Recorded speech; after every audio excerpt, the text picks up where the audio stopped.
నా పేరు రామకృష్ణ సార్. నా జీవనోపాధి తాళ్ళెక్కడం. మా సొంత జయగిరి గ్రామం, అసంపత్తి మండలం, హన్మకొండ జిల్లా. మా గౌడ సంఘం కులంలో మా పెద్ద మనుషులు కొన్ని తప్పుడు లెక్కలు, భూ కబ్జా ప్లస్ చందా బుక్కులు లేకుండా చందాలు వాడుకున్నారని ప్రశ్నించినందుకు మేము ఒక 200 మంది గుడికి సీసీ కెమెరాలు ఉండాలి, బ్యాంక్ అకౌంట్ ఉండాలి డబ్బులకు అని ప్రశ్నించినందుకు మా పెద్ద మనుషులు నన్ను కావాలని జనవరి 15 నాడు నాకు 10 బాటిల కళ్ళు అవుతా అంటే మనసు 10 మందిని కావలిపెట్టి నా మీద దాడికి యత్నించి నన్ను తాళెక్కనీయకుండా నా జీవనోపాధి మీద పుట్ట మీద కొట్టారు.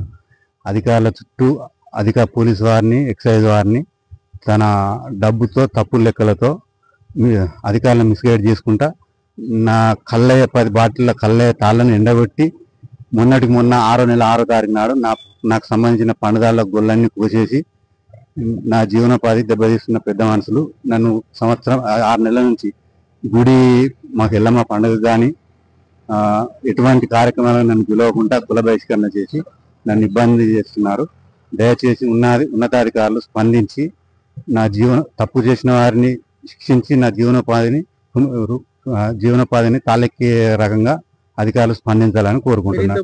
ఇంతకు ముందు ఇక్కడ లోకల్ పోలీస్ స్టేషన్ లో కానివ్వండి, లేదంటే ఎక్సైజ్ డిపార్ట్మెంట్ వాళ్ళని కానివ్వండి సంప్రదించడం జరిగిందా?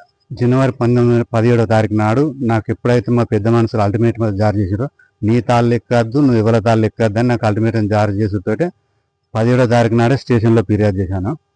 19 నాడు సారు మళ్ళా అంటే ఒక రోజు 2 రోజులు నేను పోయి ఎక్కాను. నా తాడు నేను ఎక్కోవడానికి మీ పర్మిషన్ ఏందని నేను ఎక్కాను.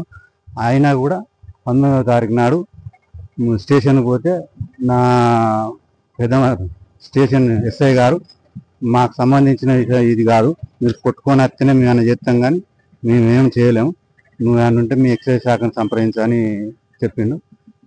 ఇక్కడ తాళ్ళు ఎక్కడానికి వస్తే 10 మంది పెట్టి నా మీద దౌర్జన్యం యత్నిస్తే అప్పటి నుంచి నేను తాళ్ళు ఎక్కువ బంద్ చేసిన. ఎక్సైజ్ శాఖ వారి పోతేనో ఇది మాకు సంబంధించిన ఇష్యూ కాదని వాళ్ళు తప్పించుకున్నారు.